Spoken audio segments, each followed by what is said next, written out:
इस बारे में। वंदे मातरम साथियों।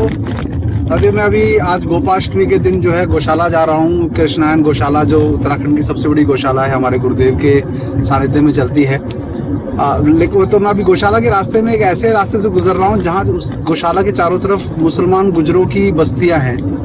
तो एक मैंने ऑब्जर्वेशन जो कई वर्षों से मैं 4-5 साल से यहाँ आ रहा हूँ, वो मैं जो ऑब्जर्वेशन कर रहा हूँ वो ऑब्जर्वेशन ये है कि यहाँ पर मैंने जो मुसलमान गुजरों के जो महिलाएं हैं यहाँ पर, और लड़कियाँ हैं, बच्चियाँ हैं, बेटियाँ हैं, उन सब के अंदर एक मैंने ऐसी प्रैक्टिस देखी जो हमारे शहरों में तो बिल्कुल ही ख़त्म हो गई है। कि पहले जो घूंघट था उससे हटकर वो सर पे पल्ला आया, सर पे पल्ला भी हटकर वो नीचे आ गया, पल्ला सर पे नहीं होता था। पहले जो राजा महाराजा जो रानियाँ दिखाई जाती थी, कभी पुरानी वीडियो आप देखेंगे, सबके सर पे पल्ला होता था।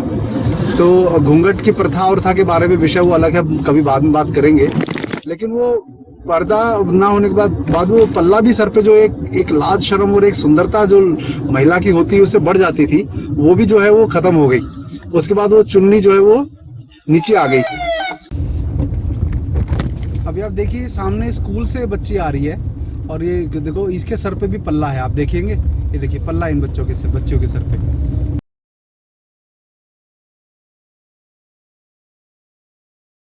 ये देखिए इन बच्चों के सर पे पल्ला है। तो आप ये देखिए कि ये जो बात है, मैं जो कहना चाह रहा था कि चुन्नी आगे फिर चुन्नी भी हट गई और जो है बिना चुन्नी के महिलाएं घूमने लगी, खुले बाल करके घूमने लगी। तो बात ये गुलामी की है, उस चीज़ की नहीं है। बात ये है कि आपने अपनी लाज शर्म और आपके जो परंपराएं थी जिसमें महिलाओं को एक चीज़ चुन्नी सर पे संभालने का यदि आदत होती थी तो वो उसको झंझट समझती नहीं थी कि अरे झंझट में कौन करेगा। वो झंझट उतारते उतारते हटाते हटाते झंझट धीरे धीरे वो हर चीज़ को झंझट समझने लगी। तो वो झंझट ना करने का जो मानस है वो उनकी रसोई में भी आ गया कि अरे कौन झंझट करे, फटाफट खाना बनाओ। अब उसको झंझट उस खाना फटाफट खाना बनाओ, उस फटाफट बनने के से भी छुटकारा पाने के लिए अब बाहर से ऑर्डर करो।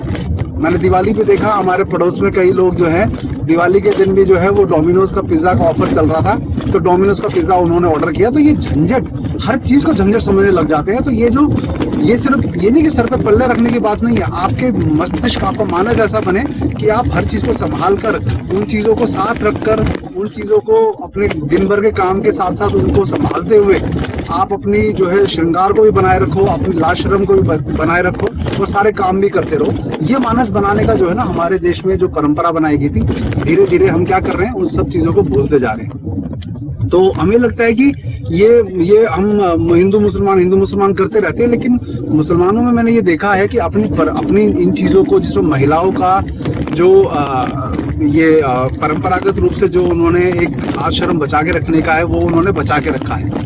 अब बुर्का उर्का पर्दा प्रथा उसके बारे में बात में करें, कम से कम एक पल्ला तो रख ही सकते हैं ना।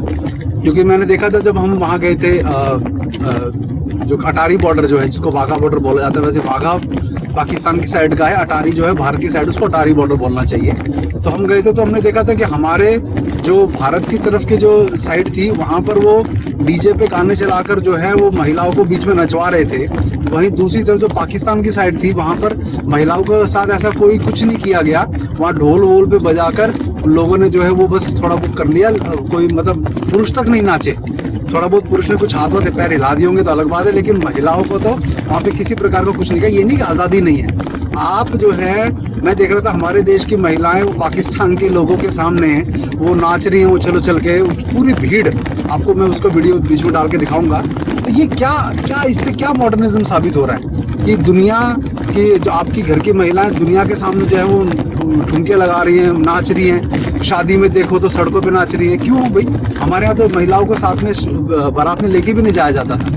तो हमें लगता है कि इन चीज़ों को का जो मुख्य पक्ष है, क्या मानस बनता है, उसको हमें देखकर हमें इन चीज़ों को सुरक्षित रखना चाहिए। यही आपके इस बारे में मैं बोलना चाहता हूँ।